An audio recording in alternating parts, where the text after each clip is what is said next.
What's going on, guys? Steve Pulaski coming back with another review, 2 in a week, this time of Zack Snyder's Man of Steel, okay? I reviewed, this is the end yesterday, okay? So thank you all for watching that, and thank you guys for, going online, reading my review. I really do appreciate that. It's up on Influx Magazine, too, by the way. They decided they put it on there, so very happy for that. And my Man of Steel review will be on Influx Magazine today, hopefully. If I get everything worked out. I'm in the middle of writing the review, though. Got some stuff written down that I jotted quick after the movie. Anyway, though, moving right along, Man of Steel, it's probably the most anticipated movie of the year, okay? It's one of them, at least. I know they got the Hunger Games sequel out. There was Fast 6 this year. Hangover Part 3, well, maybe not Hangover Part 3, but one of the most anticipated movies of the year, if not the most, and does it hold up? It's directed by Zack Snyder, who did Dawn of the Dead and 300, and it's written by David S. Goyer, I believe his name is, who wrote all 3 of the Batman movies, or the Christopher Nolan Batman movies, and Christopher Nolan himself has a producer's credit on this movie. A lot of people thought he made the movie. I talked to a lot of people, they're like, no, he directed it. I'm like, no, he produced it, okay? Zack Snyder directed Man of Steel. Anyway, so the movie is more or less an origin story on Superman, okay?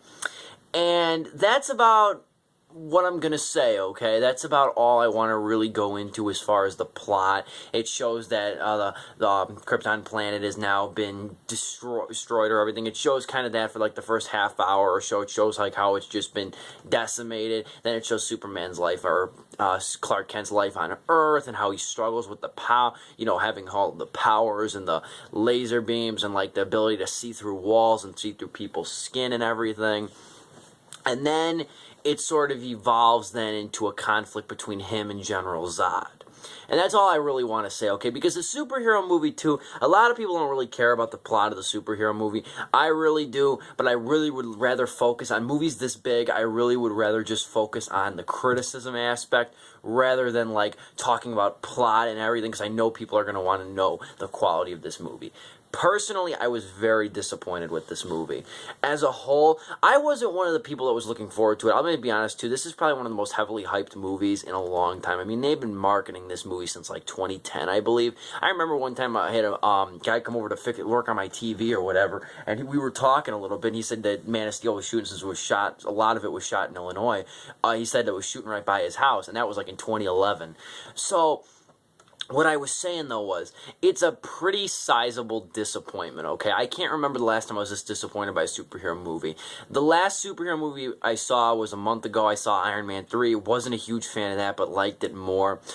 There's several complaints I have with this one, though. One, there is almost nothing in the way of character development. And this builds off one of my biggest complaints of the entire film. There's no character development, and there's no conflict between Clark Kent and Superman. There's none of that, like, transparency of their characters. So, like, the transitions between the two characters are very, it's hard to explain. They're very loose, and they're not really that developed, so it's difficult to care about either of them. And the other thing, too, is that it dabs into a lot of stuff and then kind of abandons it right away, but I'll get into more of that in a minute. But back to the character development.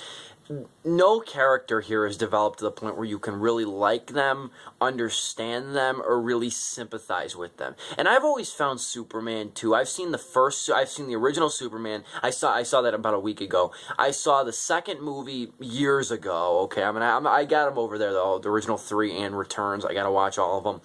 But I haven't been a big fan of Superman. He's not one of my favorite things, and I think it's very difficult, though, to adapt him on the screen.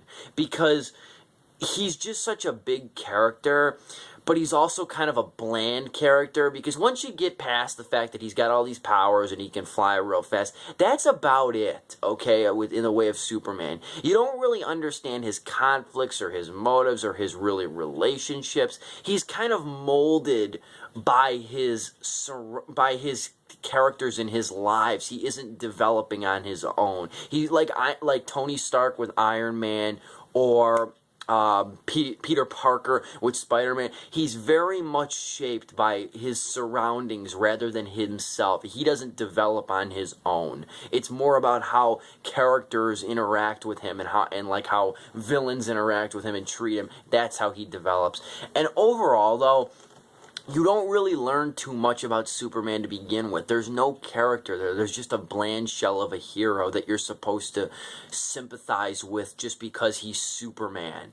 And a lot of people complain about there's a lot of, patriotism in here. I really didn't identify much in the way of patriotism, okay? Like, they always say it's like flag-waving propaganda. I don't know. Maybe I was so unfazed by other things I really didn't notice it, but that's a forgettable point. But there's no Clark Kent Superman sort of conflict there. There's no sort of the personality thing. So what you're left with, though, is a hero with a very vague personality. The other thing I wanted to mention, too, is that there's a really good plot point in this movie that they didn't capitalize off of, and it's a damn shame, and it's the agony. Now, one of my favorite superhero movies, it's probably a cliche to say it, but it's Spider-Man 2. Okay, I like Spider-Man. The franchise is good except for the third one. I like the first two. They're very good movies. Spider-Man 2 works so unbelievably well because they focused a lot on the agony of that character. They focused because the first movie was a little bit more about fun and games, and I think that's why some people didn't like it. Though it was kind of more like a very pulpy comic book. But then when the second movie came around, they saw, wow, you know what I mean? This is a really deep, surprisingly intimate movie about a character who's realizing and being awakened in the vein that he's a superhero. Man of Steel tries this. It tries to show when Clark Kent is young that, the powers are overwhelming him and he really doesn't. They focus on it for probably 5 minutes until it's maybe patched over by a little sort of facile calming session between him and his mother, and then it's over. And that was a brilliant idea to focus on, but they didn't elaborate it at all. It was totally an abandoned plot point, okay? That was a really disappointing feat, too, I'm not going to lie. And then the performances are pretty good. I haven't said this yet, surprisingly. Lois Lane is played by Amy Adams, and Superman is played by Henry Cavill, who a lot of people don't really know, but Cavill has been around for several years. His last movie that he did, one of the last movies he did, was one that bombed in theaters. Nobody saw this movie. It was called The Cold Light of Day. I didn't see it either, so I'm pretty guilty of this too, but Cavill has been around for a long time. He's one of those people, I think he's probably going to be the next, hunky guy that girls are going to go nuts over, but, people don't realize that he was around a couple years, maybe 7-8 years before Superman or Man of Steel came around. But Man of Steel, though, the other thing, too, was that it's the action that bothered me. But at least you have a good villain. I like General Zod. I love Michael Shannon. You guys know if you watched any or read any of my other reviews or even watched a couple of my reviews, you know I got a man crush on Michael Shannon. I love his work. He's a really brilliant indie actor. The problem is, though, now that he's done General Zod and Man of Steel, he's not going to have that indie credibility anymore. He probably will stick to the mainstream. Because he just did Iceman, which I didn't get around to seeing because it didn't come anywhere near here, and that was more indie. But he did Take Shelter, he did Premium Rush, which is a little bit more mainstream. But now that he's done General Zod, I don't think he's going to be able to escape from General Zod, that persona, which is disappointing because I really do like that character. I really do like Michael Shannon. He's a really brilliant actor.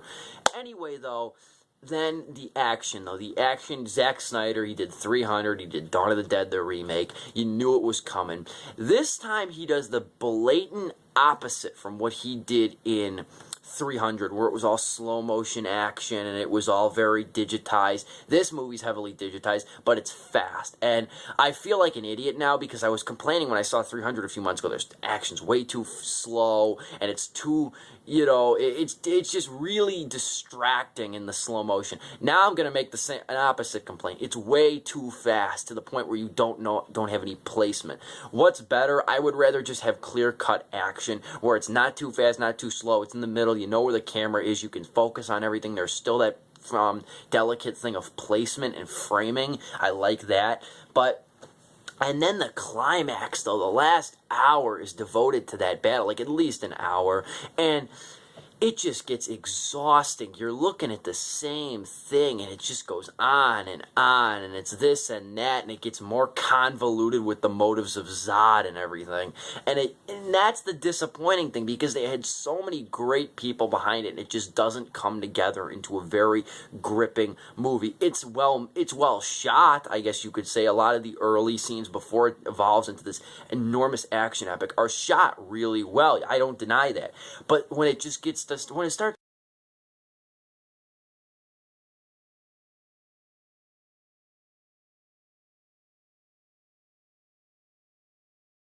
magazine. My videos keep cutting out, that's why I'm kind of, rushing this at the end. But anyway, though, thank you guys for watching, for subscribing. Remember, keep in mind, this video reviews are only companion pieces to my written review. You will not get my full opinion here. For my full opinion, go down to the written review, which is linked below this. Man of Steel gets a 2 out of 4 stars.